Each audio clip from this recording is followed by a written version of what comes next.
Halo, selamat pagi Bapak dan Ibu semuanya. Berjumpa lagi di Philip Morning Market Call untuk edisi 9 Mei 2022 atau awal pertemuan dari setelah eh, libur Lebaran, dan semoga Bapak dan Ibu masih tetap semangat untuk mengikuti dan berdiskusi bersama tim riset kami. Sebelumnya, untuk memulai pembahasan mengenai Philip Morning Market Call, seperti biasa kita akan mulai dengan mereview penutupan beberapa indeks dunia, dan terutama IHSG, yang mana pada penutupan tanggal 28 April lalu, IHSG ditutup menguat 0,45%,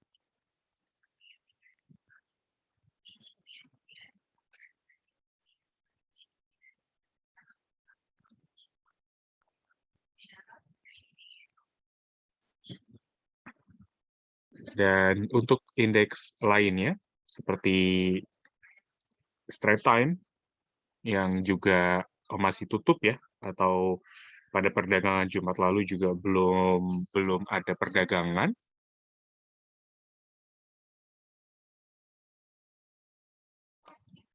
Straight Time ditutup pada perdagangan 28 April lalu melemah 1,55% di tengah indeks Asia yang kalau bisa kita review ya sedikit. Indeks Asia pada Kamis April lalu, atau di penghujung hari sebelum adanya libur Lebaran, libur panjang Lebaran, indeks Asia ditutup menguat ya mayoritas setelah adanya gambaran bahwa Bank Sentral Asia setidaknya ya memperkuat komitmen untuk mempertahankan paket stimulus moneter. Ini adalah salah satu pernyataan dari Bank of Japan. Dan setelah itu juga kita ingat sendiri, Bank Indonesia juga masih mempertahankan suku bunga di 3,5% dengan tidak menaikkan deposito dan juga lending facility rate. Sehingga di waktu tersebut indeks saham masih merasakan adanya dampak yang positif sebelum kita mendengar adanya kenaikan suku bunga dari The Fed. Nanti kita akan bahas.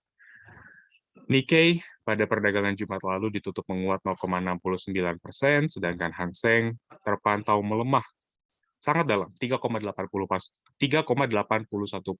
menyusul adanya lockdown yang masih dilakukan dan masih dipertahankan oleh pemerintah China, sehingga mainland China sendiri juga diisukan akan merasakan dampak perlambatan ekonomi yang lebih buruk. FTSE dan juga DAX, atau dua indeks perwakilan dari bursa regional Eropa, terpantau melemah 1,54% dan 1,64% untuk DAX, menyusul ditunggunya ya pembicaraan yang masih berlangsung antara Rusia dan juga Ukraina, yang sebelumnya Ukraina sendiri menyatakan bahwa akan mengurangi aktivitas militernya setelah Rusia sendiri juga melakukan upacara kemenangan pada saat itu.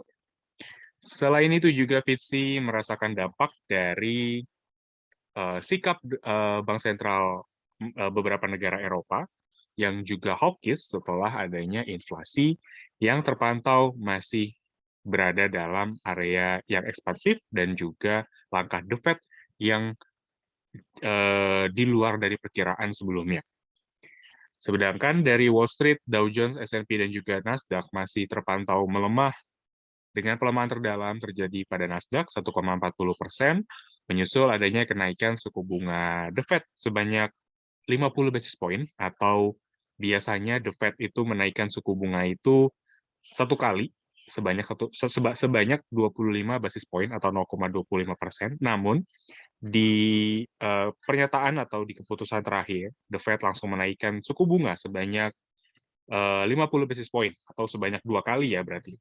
Ini menandakan adanya kekhawatiran dari The Fed akan level inflasi yang mencapai titik tertingginya di area 8%-an untuk inflasi Amerika Serikat, dan beberapa analis pula menyatakan langkah ataupun kondisi inflasi Amerika Serikat saat ini masih dalam jalur ekspansif, dan mungkin di tahun ini juga akan ada titik tertingginya, sehingga inflasi dapat dikatakan akan mulai melambat.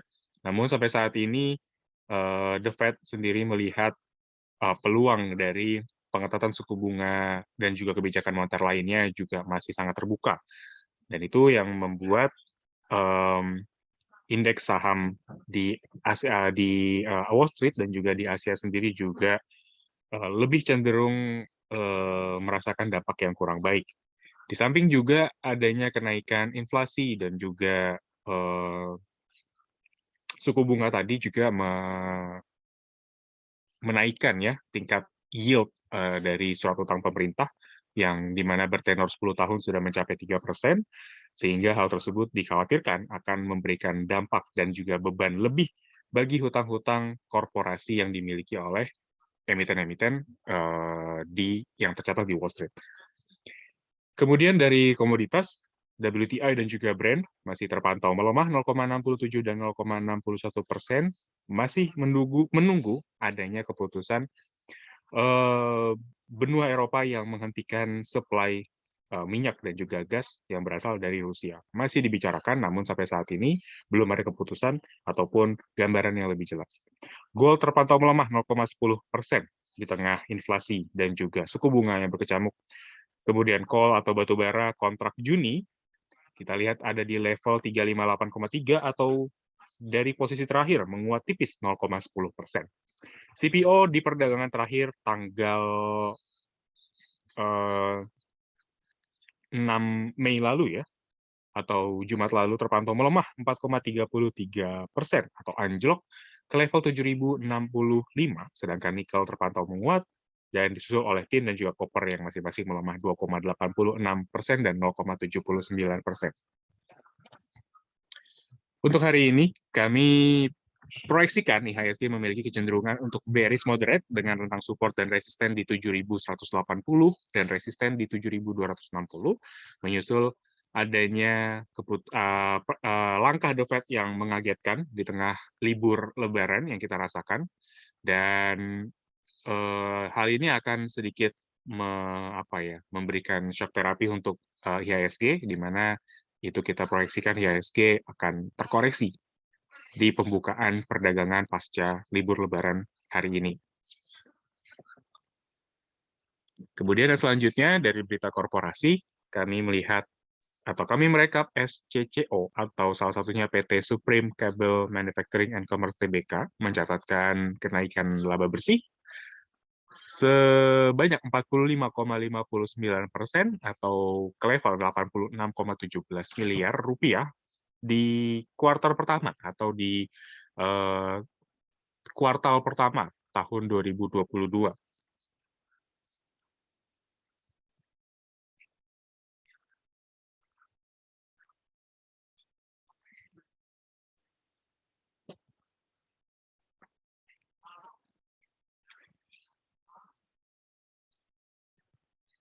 SCCO atau PT Supreme Cable Manufacturing and Commerce Tbk mencatatkan peningkatan kinerja sepanjang 3 bulan pertama yang berasal dari kenaikan pendapatan sebanyak 23,45%, didorong oleh pendapatan penjualan kabel meningkat 24,21%, dan juga pendapatan insulasi yang naik tipis 3,93%. Berdasarkan pelanggan, SCCO atau Emiten Supreme Cable Manufacturing and Commerce Tbk ini menjual produk ke pihak berelasi, yakni Sibalek dan Kabelindo Murni Tbk atau KBLM dan yang lainnya. Sehingga penjualan dari SCCO ini atau emiten tersebut banyak kepada pihak berelasi, dan juga pihak ketiga, emiten juga memasok kabel tersebut kepada PT PLN atau Perusahaan Listrik Negara sebesar 89,5 2% kenaikan yang dicatatkan oleh SCCO dari sisi atau dari pihak PLN sendiri, atau penjualan pihak ketiga ini mencapai 5,53% dari sisi apa namanya proporsinya ya, atau porsi sumbangan pendapatan bagi perseroan. Kemudian untuk HMSP, PT HM Sampurna Tbk mengumumkan penurunan dari laba bersih senilai 1,91 triliun ya, atau menjadi 1,91 triliun rupiah, atau menurun 25,96% sepanjang 3 bulan pertama tahun 2022.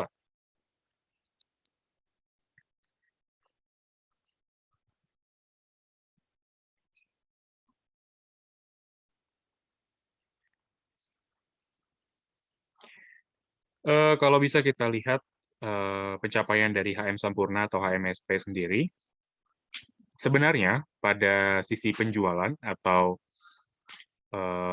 ya dari sisi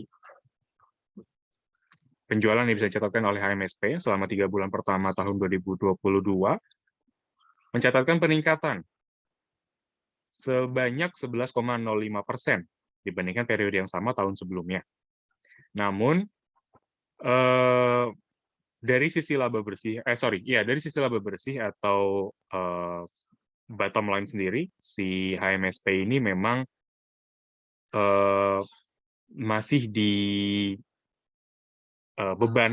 dibebani oleh apa namanya kenaikan dari cukai rokok yang walaupun belum dinaikkan, tapi memang sudah cukup tinggi ya dari keputusan-keputusan sebelumnya. Hal ini memang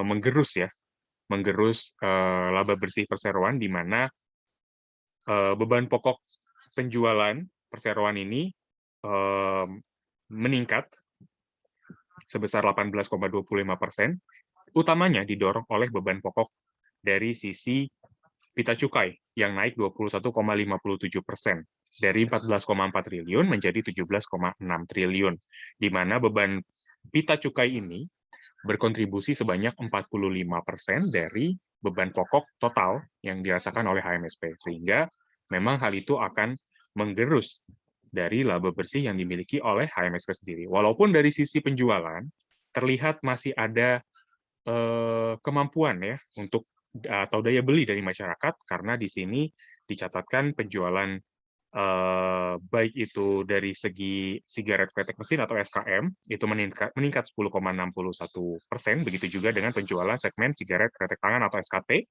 yang meningkat menjadi meningkat menjadi 6,08 triliun. Jadi kami rasa memang HMSP ataupun sisi atau sektor tobacco itu masih merasakan adanya kemampuan daya beli yang cukup baik, namun memang adanya kenaikan pita cukai rokok yang berkontribusi sangat besar terhadap beban pokok penjualan akan menggerus dari perolehan laba bersih dan juga net profit margin yang dimiliki oleh HMSP. Yang terakhir ada SPMA atau PT Suparma Tbk mencatatkan kenaikan laba bersih sebanyak 136,4% menjadi 78,8 miliar rupiah sepanjang 3 bulan pertama tahun ini. Kemudian dari rekomendasi Philips Sekuritas pagi hari ini, kami melihat ada Bluebird Tbk atau Bird, yang mana pada saat perdagangan tanggal 28 lalu, Bird mencoba breakout area trendline atas dengan formasi candle yaitu three white shoulders dan juga candlestick yang masih berada dalam fase yang bullish. Bird bisa kita rekomendasikan untuk diperhatikan di area 1375 dengan target price pertama di 1520 dan target price kedua di 1600. Sedangkan untuk stop loss, kami sarankan atau kami bisa rekomendasikan berada di area 1230. Yang kedua ada OASA atau Protek Mitra Perkasa Tbk. OASA untuk pola terakhir juga masih mencoba untuk breakout area exponential moving average di mana OASA bisa kita tunggu area 655 atau 660 untuk entry buy, sedangkan target price pertama bisa kita tunggu di 725 dan target price kedua bisa kita tunggu di 760.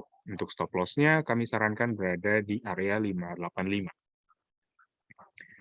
Kemudian ada DGIK atau Nusa Konstruksi Engineering Tbk dengan asumsi ya DGIK di perdagangan lalu mencoba rebound di mendekati area support klasik dan juga candlestick cukup menunjukkan satu signal yang cukup baik dengan disusul adanya candlestick bullish. DGIK bisa kita tunggu atau bisa kita cermati di area 157, sedangkan target price pertama ada di 168 dan target price kedua ada di 172. Untuk stop loss, kami sarankan mungkin berada di kisaran 146 atau berada di area support terdekatnya sebelum akhirnya dia coba uji ya area support ataupun bisa breakout. Worst case-nya untuk DGIK.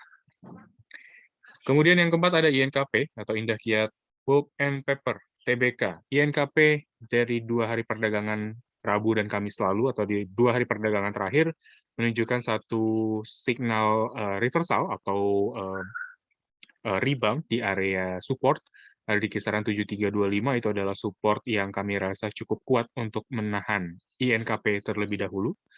Sehingga INKP juga bisa kita sarankan trade buy di 7550 sampai 7575 dengan target price pertama di 7775 dan target price kedua ada di 8050. Untuk stop loss kami sarankan berada di area support 7325. Untuk selanjutnya kita umumkan agenda edukasi sepekan Philips Sekuritas Indonesia. Yang pertama ada menganalisa saham dividen. Acara ini akan diadakan di hari Selasa 10 Mei 2022 pukul 12 siang sampai 1 siang waktu Indonesia Barat. Yang kedua ada cara berinvestasi saham dengan Poems ID untuk para pemula. Acara ini akan diadakan di hari Rabu 11 Mei 2022 pukul 12 siang sampai 1 siang waktu Indonesia Barat. Kedua acara ini gratis untuk Bapak dan Ibu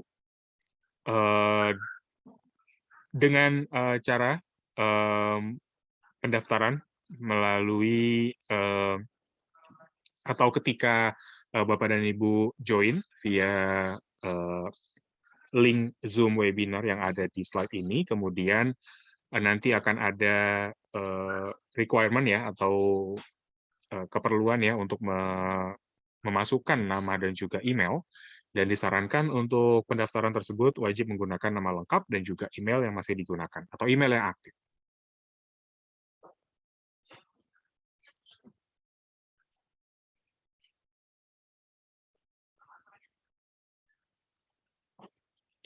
Untuk yang selanjutnya, kita bisa buka sesi tanya-jawab. Dipersilakan menggunakan kolom Q&A, dan saya akan berikan waktu 1 menit untuk menuliskan pertanyaan-pertanyaan.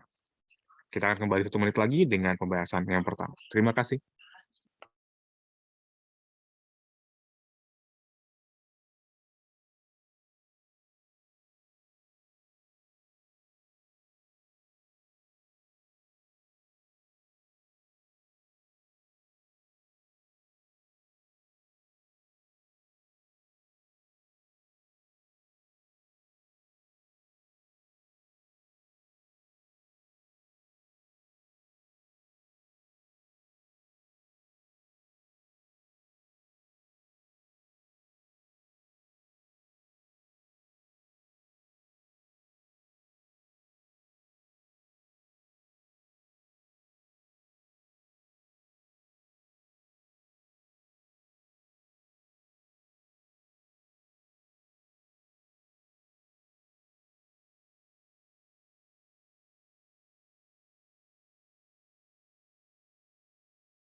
Baik, kita bisa mulai untuk pembahasan pertama mengenai emiten PNBN dan juga INDI. Salah satu dari Bapak dan Ibu menanyakan emiten tersebut bagaimana eh, gambaran untuk pembukaan perdagangan pagi hari ini.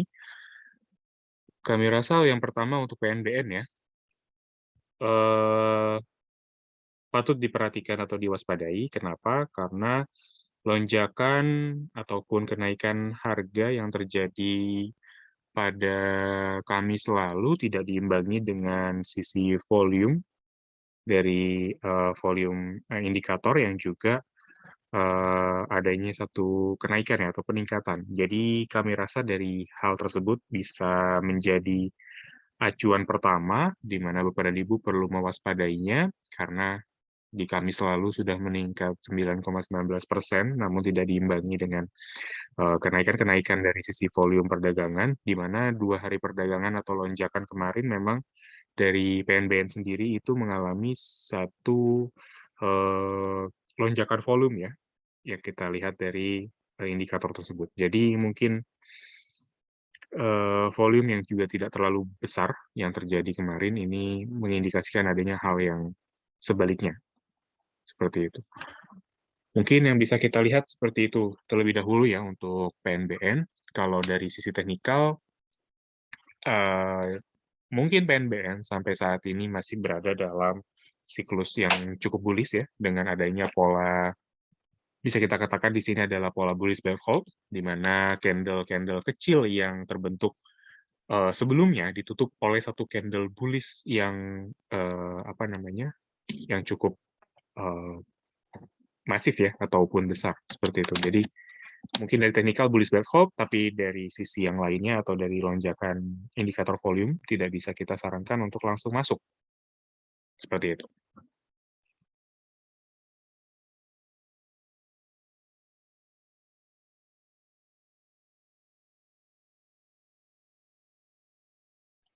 Oke, lanjutnya ada ini tadi. Kalau untuk indie teknikal pagi hari ini kami rasa masih cukup baik dengan adanya satu area rejection ya, atau area pemantulan di kisaran EMA 24, di mana kalau saya gunakan exponential moving average 24 cukup menangkap ya adanya satu penahanan di area tersebut. Dan mungkin dari Fibonacci retracement bisa kita lihat di sini Indi sempat uh, menyentuh area 0,5. Biasanya saya gunakan 0,5 sampai 0,618 sebagai area rejection atau area pemantulan. Jadi mungkin 0,5 dengan Indi dengan pola seperti ini kita bisa ambil ya sebagai peluang untuk melanjutkan tren bullish-nya dalam jangka pendek setidaknya ya. Jadi mungkin untuk target selanjutnya kami tidak begitu jauh apa ya menggunakan target tersebut. Eh, Sebaliknya kita menggunakan area apa namanya resisten klasik di area 2980 sebagai target harga yang pertama. Seperti itu. Stokastik juga cukup baik sehingga ini masih cukup oke untuk kita coba hold. Lanjut ada Medco sama LSIP. Kalau dari Medco sebenarnya cukup mengkhawatirkan, agak-agak bahaya gitu. Kenapa? Karena dari pola ya, Bapak dan Ibu mungkin sudah lihat di sini polanya. Pola yang bisa kita gambarkan adalah ketika Medco ini tertahan di area EMA 24. Walaupun dia sempat tembus sedikit di area di atas EMA 24, namun secara keseluruhan sepertinya dia masih tertahan di bawah exponential moving average tersebut. Jadi ya polanya seperti ini ya, adanya lower high, kemudian lower low, kemudian lower high lagi. Kami khawatirkan EMA 24 akan menjadi satu penahan terlebih dahulu untuk Medco sebelum akhirnya dia kembali turun dan membentuk satu apa ya, lower low baru ya, seperti itu. Mungkin kalau bisa kita lihat di sini target harga selanjutnya ya, itu ada di 1,618.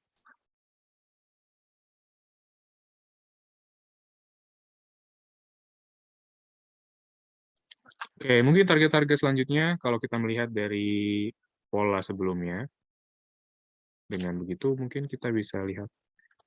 Ini asumsi awal ya, belum tidak pernah kita pastikan akan mencapai tepat di area tersebut, tapi cukup bisa digunakan sebagai asumsi atau dasar awal. Berarti ada di 454 berarti. Seperti itu. 454 jadi target-target selanjutnya untuk Metro. Patut diwaspadai. Lanjut ada LSIP. LSIP. Kemarin 28 April dia sempat anjlok ya. Mungkin sempat auto reject, kemudian dia diangkat kembali setelah adanya pengumuman bahwa CPO mentah tidak dilarang, namun turunannya ya atau olahan-olahannya yang dilarang oleh pemerintah untuk diekspor. Jadi kami rasa mungkin kita perlu lihat lagi LSIP ini perlu breakdown lagi ya, sebanyak apa CPO yang diekspor, kemudian seberapa banyak pangsa pasar ekspor, dan produk-produk mana saja yang termasuk ke dalam kategori yang dilarang oleh pemerintah. Untuk saat ini mungkin saya belum melihat lebih detail lagi LSIP seperti apa, lini bisnis dan juga modelnya, tapi yang jelas dari teknikal, kami rasa LSIP perlu diwaspadai setelah adanya breakout area EMA 90. Jadi kami rasa mungkin ya LSIP ini kalau ada ancang-ancangnya, kalau dia tertahan di bawah 1420 atau dia tertahan cuma di 1420 itu perlu waspada karena dia udah mulai ketahan di area EMA 24 dan 13 ya. Seperti itu. Kalau pada normalnya, kalau misalkan emiten tersebut sedang dalam fase bullish, biasanya dia akan bergerak setidaknya akan reversal atau rebound di atas atau di area EMA 13 dan 24. Seperti ini. Seperti pola di mana LC pada saat itu mengalami kenaikan. Nah, ini dia rebound, kemudian dia naik lagi, dia memantul lagi. Nah, saat ini, pada saat yang saya bulatkan ini, atau yang saya tunjuk dengan kursor ini adalah ketika pemerintah melarang ekspor CPO. Kemudian dia turun, sampai auto reject, dia bergerak di bawah EMA 13 dan 24, dan sampai saat ini, dengan kondisi dan juga berita yang kami rasa memang kurang jelas bagaimana kebijakan pemerintahnya, sehingga LSIP sendiri kami rasa akan berada dalam fase bearish untuk ke depan. Dengan ancang-ancang tadi, 1420 adalah target harga yang paling tinggi. Kalau dia break 1420 berarti ada satu sentimen yang melegakan seperti itu. Itu adalah gambaran pertama ya, atau apa namanya?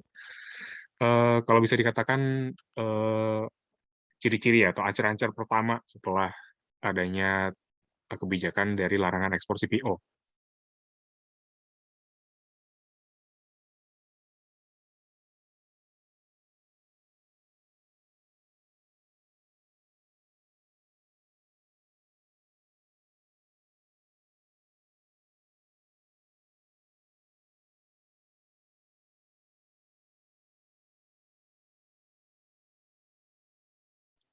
Oke, yang selanjutnya ada BBRI ya, sama Astra International, support dan resisten. BBRI. Oke. Nah, iya, 9 Mei, pembukaan perdagangan hari ini, BBRI terpantau, coba kita lihat dulu. BBRI kalau di live trade di sini 5,13% ya, minus.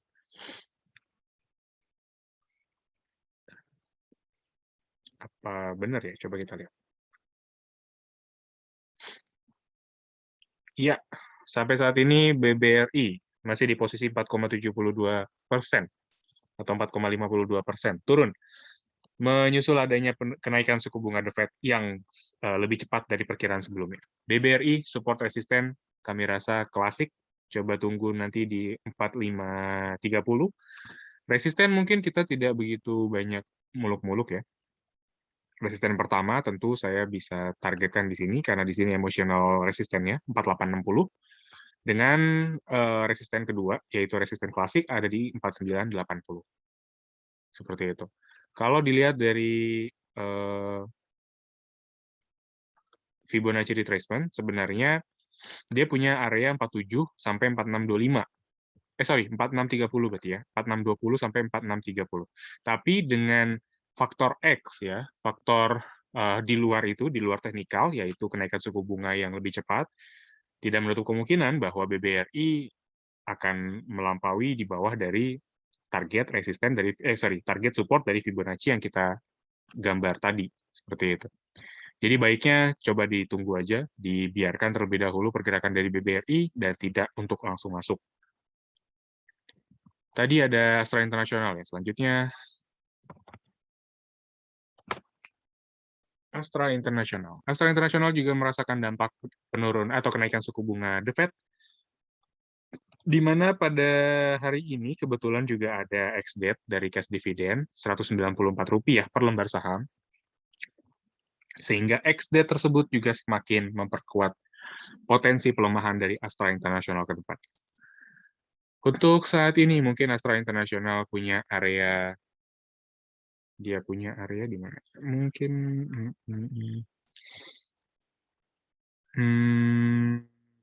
agak cukup tricky ya. Dia punya support klasik, kami rasa ada di kisaran 6725 sampai 6750 mungkin ya. Itu ada support klasik. Kalau dynamic mungkin bisa kita gunakan EMA 24. EMA 24 mungkin ada tepat di area 6950. Dan mungkin dari Fibonacci retracement 0,618 dia ada di 7100. Itu adalah support-supportnya. Jadi ada 3 support ya, 3 layer. Mungkin support yang pertama dari dynamic 0,618, 7100.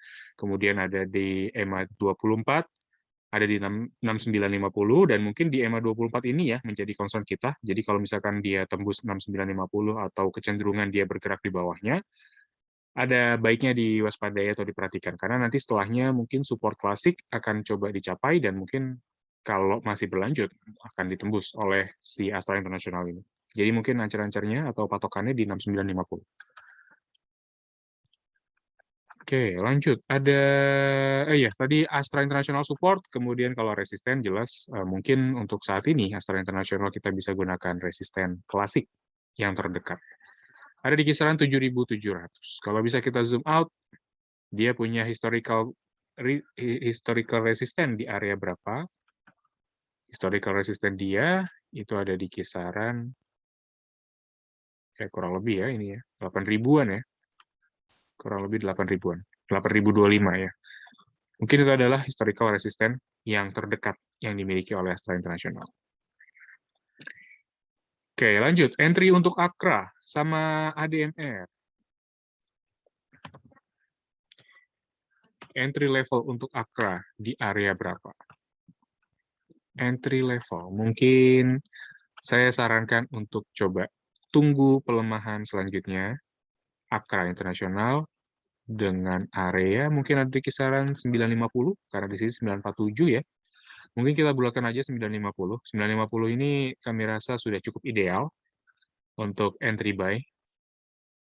Dan tepat juga di area EMA 24. Kita tunggu aja nanti exponential moving average 24 sekuat apa untuk menahan laju Akra sendiri, di mana Akra kami rasa memang masih dalam area bullish-nya. Seperti itu. Jadi ada baiknya entry buy di ketika Akra melemah 950. Dengan target harga dari sisi fundamental fair value yang kita dapat ada di kisaran 1130 dan masih tetap kita pertahankan atau unchanged. Kemudian ada ADMR.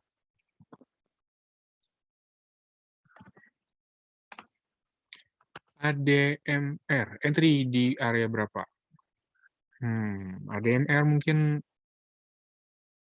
ini agak apa namanya, satu pilihan emiten yang memiliki tingkat risiko yang tinggi.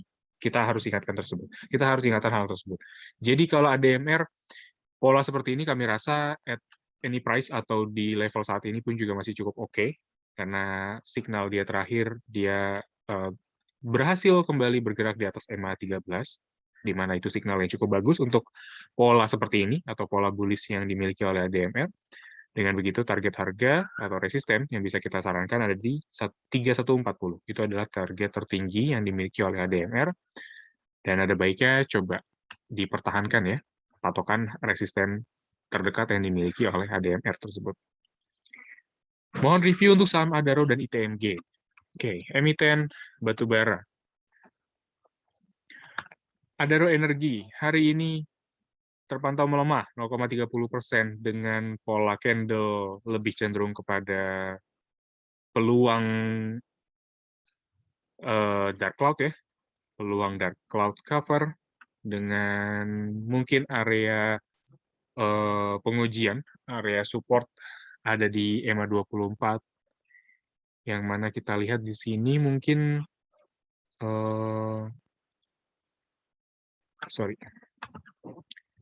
area terdekatnya ya, area support yang dimiliki oleh ADMR. Mungkin ada di kisaran 3150. 3150 ya, mungkin ada di area-area tersebut.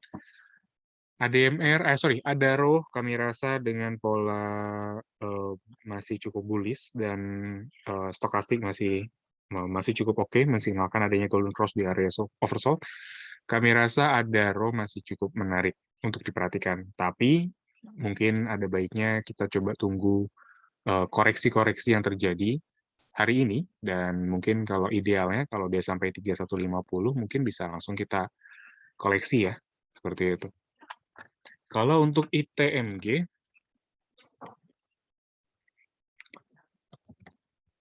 kalau untuk ITMG pun juga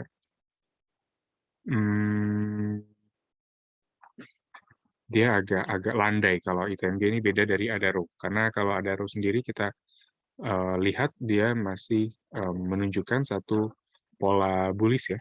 Namun untuk ITMG sendiri ini, kalau kita lihat dia ada pola ini lebih ke arah simetrikal mungkin ya.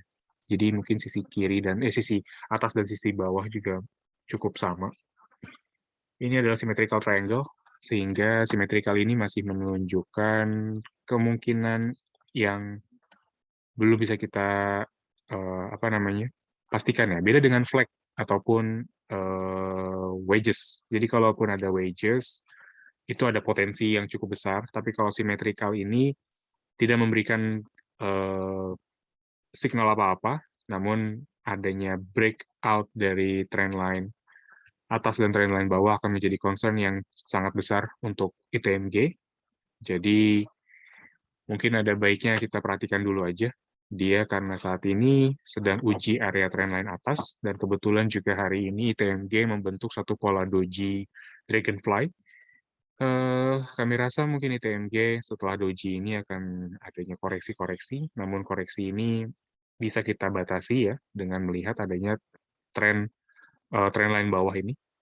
Atau mungkin bisa kita asumsikan aja ini adalah area supportnya. Support klasik berarti ya, kalau kita tarik horizontal berarti ada di kisaran 26.300, itu adalah supportnya. Jadi kalau ada penembusan di 26.300, jangan kita beli atau mendingan jauhin. Kalau misalkan ada kenaikan ya, tapi kalau di sini kenaikannya mungkin resistennya ya mungkin. Resistennya, kalau ada resistennya dia tembus di area 28950, 28950 kalau dia tembus di sana, atau 2900 atau 28975, itu mungkin mulai diperhatikan. Boleh spekulatif buy atau boleh tunggu dulu sampai nanti ada signal yang lebih pasti. Kayak gitu. Untuk ITMG ya. Kalau untuk MDKA dan Arto, bagaimana polanya ataupun teknikal ya? MDKA. Oke, polanya kurang baik. Kemarin dia bentuk satu candle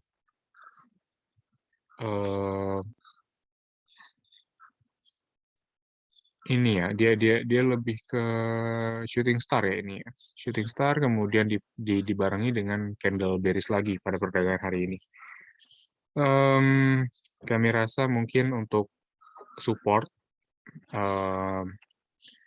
CMDK ini memang punya support di area mungkin nggak begitu tepat ya,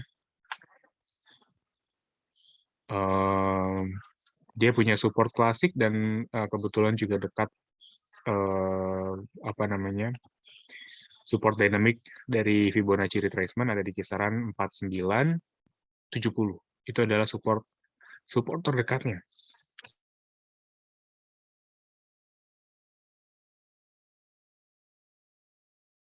Itu adalah support terdekatnya dari MDKA, dan ya kalau dia sampai tutup, sampai dia close ya, perdagangan hari ini di bawah EMA 24, itu adalah signal awal yang perlu diwaspadai, karena nanti 4970 akan sangat ringan untuk dicapai, dan kemungkinan juga akan ditembus.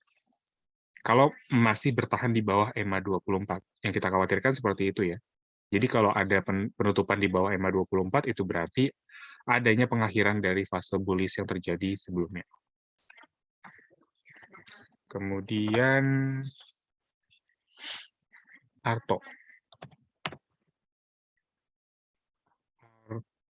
Bagaimana Arto? Oke. Arto kayaknya sih kita sarankan udah langsung jauhkan ya kalau udah punya. Kalau belum punya. Kalau udah punya sebenarnya tidak ada cara lain selain cut loss. Karena mungkin ya Arto dengan pola seperti ini masih akan lanjut di fase bearisnya. Dan fase bearisnya ini masih belum terlihat adanya pengakhiran atau rebound seperti itu. Maksudnya pola double bottom kah atau pola apakah yang terbentuk itu belum ada. Jadi mungkin target harga selanjutnya di 9.700. Kemudian target selanjutnya ada di kisaran 8.700 atau 8.800 ya. 8.800 itu adalah target harga selanjutnya yang cukup berpeluang tercapai oleh Arto. Jadi kalau belum punya, saran saya mungkin cut loss. Sebesar apapun ya potensi loss-nya, tapi karena ini masih ada kemungkinan loss yang masih berlanjut, untuk meminimalisir, walaupun Bapak dan Ibu mungkin yang sudah punya sudah merasakan cut loss atau merasakan potensial loss, tapi kita harapkan Bapak dan Ibu tidak merasakan potensial loss yang lebih besar lagi jika Bapak dan Ibu masih mempertahankan Arto. Kalau belum punya, jelas tidak kita sarankan untuk masuk. Tower bagaimana Pak? TOWR. Kita coba lihat. Untuk pembukaan perdagangan hari ini, TOWR masih sideways. Terlihat di sini TOWR masih terpantau melemah ya untuk hari ini khususnya. Mungkin dari sisi pembukaan ataupun posisi harga ini masih menguat 0,50, tapi dari sisi candle, karena dia open di 1020 dan current position di 1015, berarti dia membentuk satu candle bearish. Kayak gitu. TOWR, secara jangka menengah, dia masih dalam fase sideways, yang ditandai dengan support yang masih bertahan di area 1000, ini udah 4 kali pencapaian. Namun dari resisten atau swing high, dia nggak bisa bentuk swing high yang lebih tinggi atau higher high. Ini kita khawatir setelah ada penurunan yang hari ini yang terjadi ya, yang dimulai dari tanggal 22 April lalu, sampai saat ini masih candle bearish, kita khawatirkan area 1000 sangat potensial untuk dicapai, dan keempat kalinya atau kelima kalinya support yang dicapai ini berpotensi akan ditembus. Kita khawatirkan seperti itu. Secara teknikal, support yang banyak sekali diuji dalam jangka waktu yang pendek berpotensi untuk ditembus ya, atau di breakout gitu. Jadi kita khawatirkan seperti itu. Tower jangan masuk.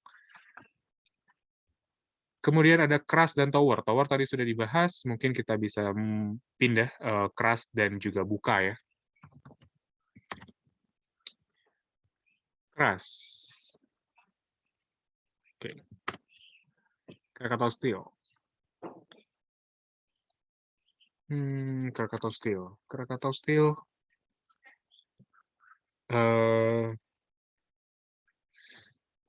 Kita coba lihat ya, pola yang terbentuk saat ini mungkin belum sempurna ya, belum terlihat sempurna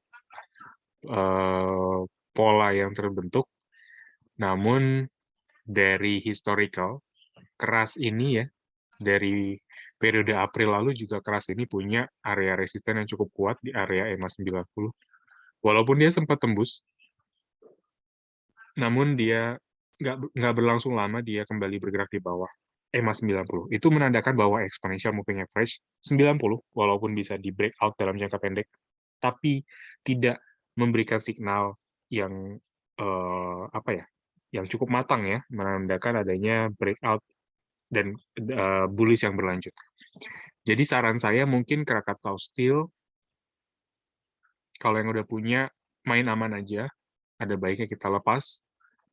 Kalau yang memang memiliki jiwa yang cukup besar juga ya, atau tingkat resiko yang besar, kami rasa bisa kita sarankan ada di kisaran 385 sampai 390. Ditunggu. Tapi kalau misalkan memang kelihatannya ada baiknya di cut loss, jual langsung, kami rasa keras ini juga cukup apa ya, tepat kalau misalkan Bapak dan Ibu untuk langsung jual kepemilikan dari keras. Karena ya balik lagi ya, keras ini dari fundamental dia masih berisiko default atau kerugian ya yang dia rasakan, dan juga beberapa isu-isu yang masih menyelimuti keras sendiri ini masih kurang baik dari sisi fundamental. Dari sisi teknikal pun juga kita bisa lihat patokannya ya, EMA 90 masih menjadi area batasan untuk keras sendiri. Jadi tinggal sesuaikan dengan risiko Bapak dan Ibu, jika memang masih cukup menarik atau masih cukup masuk ke dalam profil risiko, ya kita bisa sarankan 390 ya, itu adalah target harga yang paling-paling tinggi untuk direalisasikan keuntungan. Lanjut, ada Bukalapak tadi.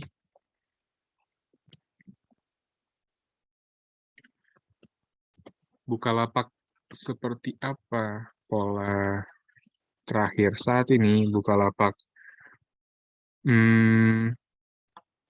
yang bisa kita perhatikan di sini adalah Bukalapak punya patokan ketika dia mencapai area 355, dan kalau dia tembus lagi di bawah level tersebut, mungkin kita bisa katakan ada di 345 atau di 340, ada baiknya kita jauhkan. Kayak gitu. 340 mungkin itu adalah toleransi atau batasan toleransi terakhir yang mungkin bisa kita rekomendasikan. 340. Kalau di bawah 340, Bapak dan Ibu patutnya mempertimbangkan adanya cut loss ataupun jual. Kayak gitu. Kalau yang udah punya ya, kalau yang udah punya mungkin ya antara cut loss atau realisasikan profit yang sudah Bapak dan Ibu rasakan. Kayak gitu. Bukalapak, apakah dengan pola seperti ini sudah menandakan adanya pola reversal dan mengakhiri fase bearish yang berkepanjangan kemarin? Kami rasa belum bisa sepenuhnya kita katakan ini adalah fase bullish reversal dan mengakhiri fase bearishnya. Kenapa? Karena dia punya area EMA 90 yang perlu di breakout terlebih dahulu, seperti itu. Jadi, ya mungkin ini ilustrasi dari saya ya. Dia akan koreksi dulu sampai 340, kalau 340 tertahan, mungkin bisa kita mulai entry buy lagi, seperti itu. Dengan target harga mungkin ya cukup moderate aja ya, target harganya di 400 atau mungkin ya mungkin 400 dulu ya, itu adalah target harga selanjutnya. Jadi dengan pola-pola seperti ini kami rasa Bukalapak masih baiknya diwaspadai atau diperhatikan terlebih dahulu. Karena dia punya area resisten di 390 yang masih cukup besar, yang masih cukup kuat maksud saya. Kenapa? Karena di sini dia punya penembusan, bisa saya zoom in aja. Di sini dia ada penembusan di area 390 atau di area resistennya. Dia membentuk satu resisten baru di 340, sorry, di 400, tapi closingnya dia bergerak di bawahnya lagi, bergerak di bawah 390.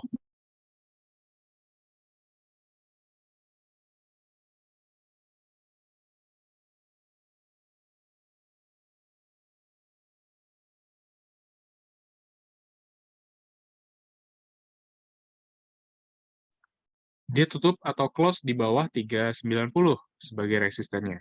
Nah, ini yang kita anggap sebagai resisten kuat. Seperti itu. Lanjut, ada Goto dan LSIP. Mungkin kalau untuk Goto kita bisa perhatikan dulu aja sisi dari bid and offer yang masih terbentuk saat ini.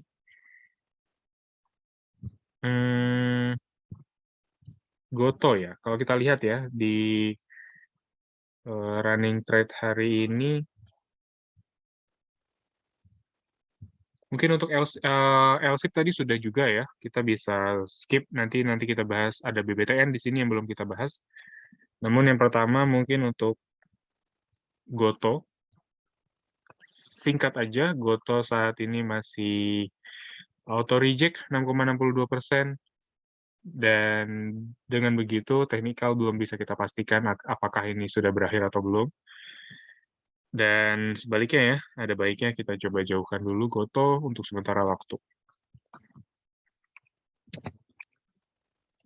Kemudian ada BBTN yang belum kita bahas, dari salah satu emiten perbankan yang merasakan juga dampak dari penurunan, kenaikan suku bunga, The Fed.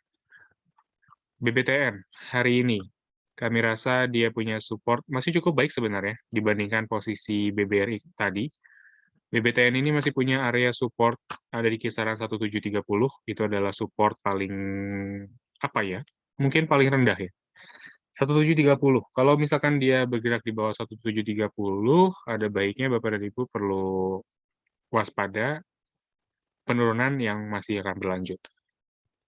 Karena ini tepat berada di atas atau berada di kisaran EMA 24 ya. Seperti itu. Ya, mungkin untuk perbankan ke depan, setidaknya di minggu ini ya, kalau tidak ada news yang meredam posisi hawkish yang terjadi saat ini di The Fed, kami rasa perbankan ada baiknya dijauhkan aja. Karena memang, ya, Bank Sentral Eropa, Bank Sentral US masih dalam sikap yang hawkish atau pandangannya itu lebih ke arah tightening monetary policy. Walaupun dari sisi Asia, Bank of Japan terakhir menunjukkan atau mengindikasikan adanya langkah-langkah yang lebih konservatif. Dan begitu juga dengan Bank Indonesia. Entah ya, Bank Indonesia seperti apa langkah selanjutnya melihat adanya kenaikan suku bunga The Fed sebanyak 50 basis point atau 2 kali. Apakah itu akan mempengaruhi dari pandangan BI sendiri? Namun kami rasa mungkin untuk saat ini ya, ekonomi kita masih perlu adanya stimulus, dan salah satunya adalah suku bunga yang rendah. Lanjut, ada Antam sama SRTG. Cukup menarik. Antam belum kita bahas, salah satu emiten pertambangan mineral, dan SRTG ya tentunya. Antam, untuk hari ini dia melemah 2,69%, namun ada candle bullish yang terbentuk pada perdagangan hari ini. Antam, kami rasa dia punya area support ada di kisaran EMA 90, dan kalau dilihat dari pola sebelumnya, mungkin ada di kisaran 1,786 Fibonacci retracement.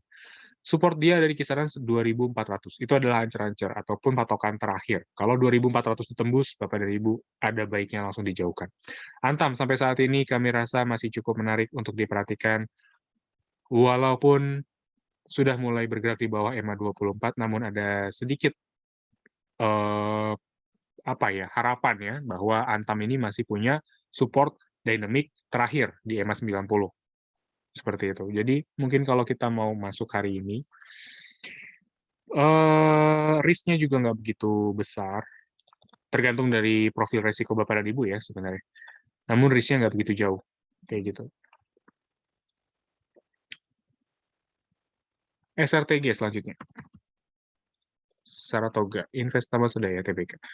SRTG hari ini ada ex-dividen, patut dipertimbangkan atau diwaspadai karena setelah ex-dividen akan ada sedikit koreksi ya, mungkin koreksi besar ataupun kecil.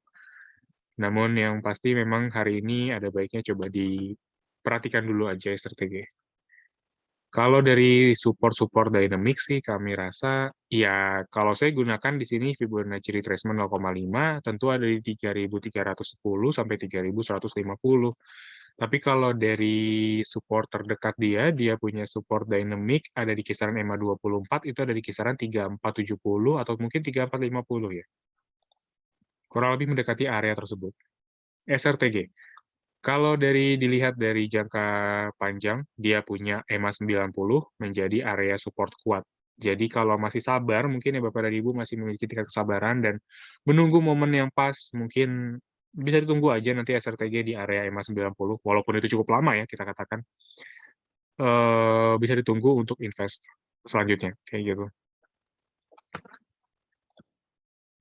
Kemudian ada IPCC. IPCC. Indonesia Kendaraan Terminal Tbk. IPCC hari ini koreksi ya, bukan koreksi aja ya, dia auto reject ya, hampir auto reject.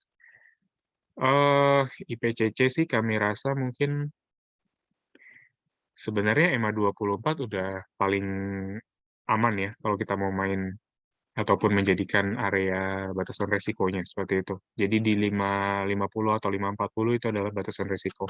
Namun yang paling terakhir ya, mungkin yang bisa kita lihat di sini ada 530 sampai 535 ya mungkin. Itu adalah paling terakhir batasan risiko yang bisa Bapak dan Ibu terima. Kalau IPCC sih kami rasa mungkin setelah adanya swing high yang tidak lebih tinggi dari swing high sebelumnya, ini cukup mengkhawatirkan atau kurang menarik sebenarnya. Kecuali dia bentuk swing high yang lebih tinggi dari swing high sebelumnya. Nah, itu baru beda cerita. Itu akan lebih menarik lagi kalau kita lihat. Namun di sini IPCC nggak begitu, nggak bisa melampaui resistennya juga ya. Jadi mungkin ya resikonya sangat besar, kurang menarik, dan mungkin dengan pelemahan hari ini mungkin tinggal tunggu pelemahan selanjutnya aja ya. Atau mungkin pelemahan hari ini adalah awal dari pelemahan yang akan berlanjut ke depan, seperti itu. Selamat pagi Pak, apa benar sell in May and go away sepertinya tidak berlaku di tahun ini? Kami rasa sell in May and go away akan sedikit terasa di tahun ini. Kenapa? Dimulai dengan kenaikan suku bunga The Fed sebanyak 2 kali atau 50 basis point. Itu sudah memulai adanya pandangan yang kurang baik sebenarnya untuk pasar saham. Satu sisi, The Fed menaikkan suku bunga sebanyak 50 basis point, itu berarti yield dia juga naik. Yield yang terlampau naik atau terlampau tinggi berpotensi akan menyebabkan capital outflow dari pasar-pasar emerging market seperti Indonesia. Jadi capital outflow terjadi, adanya potensi pelemahan currency IDR terhadap USD. Walaupun kita perlu pertimbangkan lagi ya, apakah sisi dari ekspor dan juga import masih surplus dari sisi ekspor juga. Kalau begitu kalaupun memang terjadi seperti itu, rupiah kita masih akan terbantu, tertolong setidaknya ya. Tapi kalau misalkan di sini kita anggap saja ceteris paribus atau sektor-sektor atau faktor-faktor lainnya kita kesampingkan dan tidak ada perubahan, maka capital outflow itu akan mempengaruhi dari sisi currency, dan currency tersebut yang melemah akan balik lagi ya, dari normal condition ya, normal case, Bank Sentral Indonesia harus menaikkan suku bunga untuk menarik capital inflow masuk lagi ke pasar keuangan Indonesia. Tapi saat ini ada faktor lain, ekonomi kita masih perlu tumbuh, ekonomi kita masih di bawah target. Salah satu stimulus yang perlu dilakukan oleh pemerintah, selain dari fiskal atau pemangkasan pajak, yaitu dari sisi moneter. Moneter itu adalah dari sisi suku bunga. Walaupun ada open market Bank Sentral Indonesia punya opsi ya open market di surat utang seperti itu. Tapi di sini ada suku bunga, kenaikan suku bunga atau penurunan suku bunga untuk generate ekonomi kita. Tapi ada faktor lain. Kita perlu, atau pemerintah saat ini, perlu menutup defisit yang sudah cukup tinggi dari sisi APBN. Kenapa? Karena threshold-nya itu memang dari sisi debt ya, kita lihat dari sisi utang, itu threshold sebelumnya itu 3% dari APBN. Dan sekarang mungkin ada di atas 3%, mungkin 4 atau 5% dari terhadap APBN. Jadi ada kewajiban sebenarnya dalam tanda kutip pemerintah untuk membalikan rasio debt tersebut ke posisi semula. Karena kita ketahui memang pandemi ini memang mengarahkan kita atau pemerintah untuk memberikan stimulus-stimulus. Itu cukup bagus dan sangat bagus. Kita apresiasi pemerintah terhadap langkah tersebut. Tapi ada kewajiban untuk menurunkan rasio hutang dan juga rasio defisit APBN. Caranya seperti apa? Yaitu menaikkan pendapatan negara. Pendapatan negara yang kita lihat dari APBN, Indonesia khususnya, itu mengandalkan pajak, sektor pajak. Jadi fiskal sendiri kami rasa, kalaupun pemerintah mau menaikkan pendapatan negara dan menurunkan defisit, pemerintah harus menaikkan pajak, seperti itu. Nah, itu udah tertutup, jadi fiskal udah nggak bisa, mungkin moneter saat ini punya opsi. Tapi moneter sendiri juga perlu adanya langkah-langkah yang lebih moderate, sehingga ekonomi kita juga tidak begitu kaget melihat kenaikan ataupun tightening dari monetary-nya. Ya, kita harapkan sebenarnya ekonomi Indonesia tahun ini akan baik-baik saja dan mungkin ya kita harapkan akan tumbuh baik, tumbuh positif, dan kita akan kembali pada posisi sebelum pandemi COVID-19, di mana pertumbuhan ekonomi kita berada di kisaran 5%-an. Kita harapkan bersama seperti itu, dan tidak menimbulkan ataupun memberikan satu kondisi yang kurang baik untuk ekonomi. Dan ya, melanjutkan dari pertanyaan tadi, sell in May and go away, ada baiknya kita coba lihat sektor-sektor tertentu. Karena sell in May and go away tidak berlaku untuk semua sektor. Ada juga kok sektor-sektor yang masih mencatatkan kenaikan, ada juga yang memang mencatatkan penurunan, tergantung dari siklus dan juga dari sentimen yang mendasari adanya pergerakan tersebut di bulan Mei. Mungkin seperti itu. Dan pertanyaan tadi sekaligus menutup perjumpaan kita di Philip Morning Market Call edisi 9 Mei 2022. Kami ucapkan terima kasih atas partisipasi dan juga pertanyaannya. Semoga kita bisa bertemu kembali di Philip Morning Market Call edisi selanjutnya. Akhir kata, terima kasih.